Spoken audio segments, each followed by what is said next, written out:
Bonjour à tous, les marchés ont vigoureusement rebondi cette semaine. C'est lié au fait que l'inflation ralentit fortement. Aux États-Unis, le CPI, l'indice des prix à la production, est revenu sur un rythme annuel de 3%, alors qu'il y a tout juste un an, on était sur des niveaux de 9,1%. Ça veut dire que le phénomène de désinflation continue et que derrière tout ça, on s'interroge beaucoup sur le fait de savoir s'il y aura, oui ou non, encore beaucoup de hausse des taux aux États-Unis, alors qu'on priceait, c'est-à-dire qu'on anticipait deux hausses des taux, on n'aura sans doute qu'une seule hausse des taux.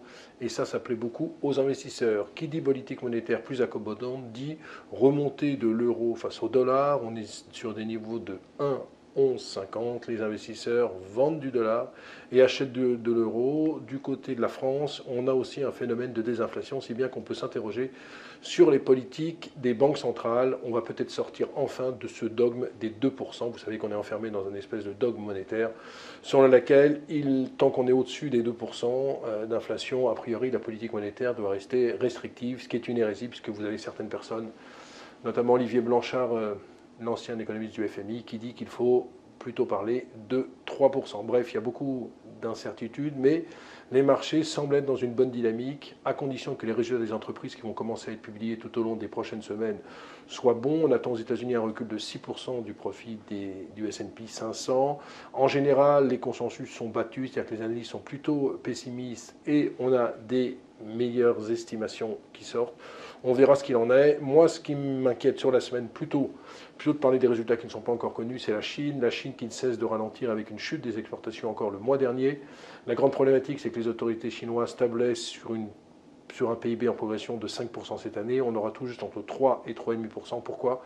Parce qu'il y a aussi bien des problèmes conjoncturels avec une économie qui ralentit que structurels avec des promoteurs immobiliers qui sont dans la tempête, avec sans doute encore des faillites à venir, et puis un taux de démographie assez faible, puisqu'il y a plus de morts que de naissances en Chine, et on pense qu'il pourrait y avoir d'ici 30 ans 800 millions de Chinois, c'est-à-dire qu'une forte décroissance de la population, et en général les pays qui ont des fortes décroissances de la population ne sont pas des pays où il y a une forte croissance. Bref, il y a beaucoup d'incertitudes, et c'est ce qui me fait dire que c'est pour moi le gros point de noir dans l'économie mondiale, c'est ce qui peut se passer en Chine avec un ralentissement qui n'est pas maîtrisé, dans la mesure où pour l'instant les autorités ne font pas de vrai stimulus budgétaire ni de stimulus monétaire.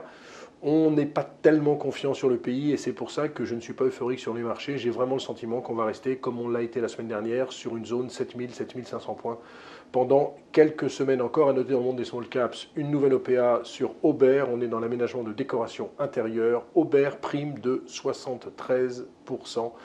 Ce qui est une bonne nouvelle. Il faut bien sûr apporter vos titres. Et comme je vous le disais, les opérations financières continuent et vont continuer tout au long du second semestre. Voilà, excellent 14 juillet à tous. On se retrouve la semaine prochaine.